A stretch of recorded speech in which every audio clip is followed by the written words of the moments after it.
travels and my time living there, I've always been drawn to the vibrance of New York, a melting pot of culture and ambition. The people of New York are fashion trenders. As I walked through the cobblestone streets of Soho, I was instantly inspired by culture. Effortless sophistication, unwavering confidence, and bold individuality. It was here that I discovered With Clarity, a New York-based engagement ring and fine jewelry brand that embodies all of these qualities. The unparalleled design and remarkable craftsmanship not only immediately stood out to me, but reflected the visionary nature of the modern New York woman, completely redefining the traditional jewelry experience and bringing it to life. Surrounded by the inspiration and creative energy, I knew I had to bring that spirit back to the Indian woman. I envisioned a future where women could celebrate their style through exquisite, thoughtfully designed jewelry that speaks to their unique stories and aspirations.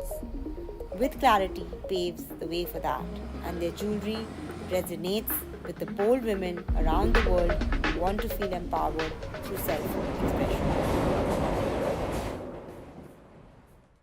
All I can say that it is one of the first companies to get listed on stock exchange. It has got a wonderful, professional, diversified board, and though it's a family-owned company, it is professionally managed company. Their managing director, his surname happens to be a Shah, but he is not from the family.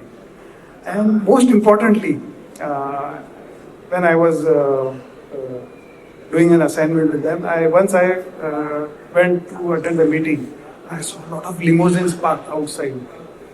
I am not a very savvy with those automobiles. For me, wagon car will also do because it is about going from one point to another. But having said that, luxury automobiles are a big thing. I could see the Mercedes and Land Rover, So I asked the security, क्या है? वो board meeting चल रहा है. सब direct उसके पास बढ़िया गाड़ी है. Then I realized that RGL has created such a value for stakeholders, and wealth in terms of the share price valuation, the credibility in the market, and a lasting legacy, which is everybody is young in the company. And सबसे बढ़िया बात यह है कि इनके जो management की team है उसमें 2 टाटा ब्रदर्स हैं, okay, Neel and his brother Reese. तो जहां पर 2 टाटा काम करते हैं तो सोचो कितना पैसा. So with these opening remarks, I would now come to your opening statement, which we have discussed earlier. You have been present in the US markets. In the US market, there is a norm that lab-grown diamonds and natural diamonds are sold under the same roof. But what do we see in India? People are shy of keeping lab-grown diamonds in the store where natural diamonds will be sold. Because there is a belief, maybe it is erroneous belief, that when you keep both the products under the same roof, it confuses the customer. So what are your thoughts? And you are doing a very bold thing in India, that you are retailing both the categories under the same roof. So please run us through how you are doing it and what have been your learnings and how do we go further from here. I'm just going to take the liberty to sit down.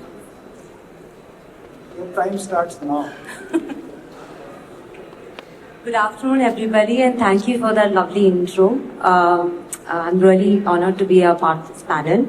So, firstly, With Clarity is basically a digitally first lab-grown diamond brand that was based out of New York.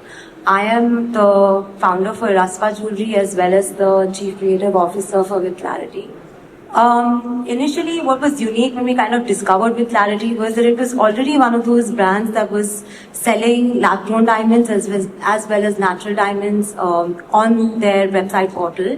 And what was unique about that was it actually gave the entire power of what to select or the power of choice to the consumer.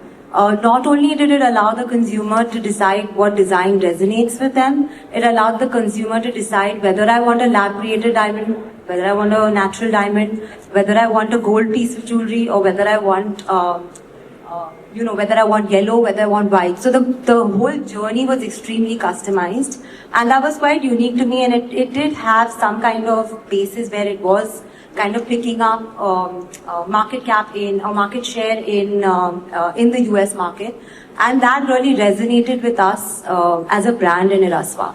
Because we actually, as a brand in Irasva, come from a space of design first. We're very design-led as a brand. We make sure that the customer experience is all about storytelling. It's about making sure that you're listening to what the customer says. Today, I mean, honestly, the consumer is very informed. It's very, they're globally quite exposed. When you have a consumer or a customer that walks into your store, they'll ask you questions like, what am I buying? What is what is the component of this jewelry piece? What's the story behind it, right? Like even if you're coming up with bespoke pieces, if there's a story to tell, if there's a collection to talk about, all of that is something the customer likes to kind of take back with them, so they have some storytelling to do as well. So launching kind of a shop and shop with Clarity, where you had a lab-grown diamond brand with a jewelry brand, was extremely intentional. Having said that, it did require us to make sure that we did a lot of training with our staff. They're very well trained in order to make sure that they give the customer the time to understand the differences and the nuances. They come from a space of transparency. They come from a space of explanation, not from a space of push or to make sure that sale is kind of completed through for that day. It's more about trying to make sure that customer remembers the experience and actually thinks about us for their next buy, whether it is natural, whether it is lab.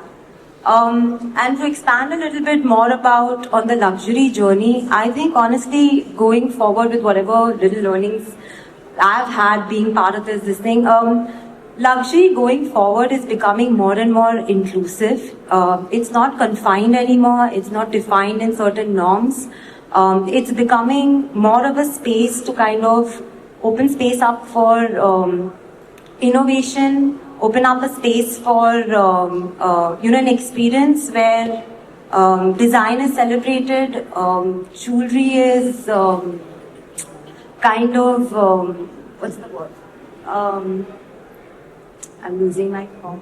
Design's kind of celebrated, jewelry is, experienced, and there is a space for choice, and customer is the center of it all. So that's my 2 bits in the entire experience. Good beginning. Thank you. We will come once again. I'm going to actually kind of add from a space of being price agnostic, so a different take.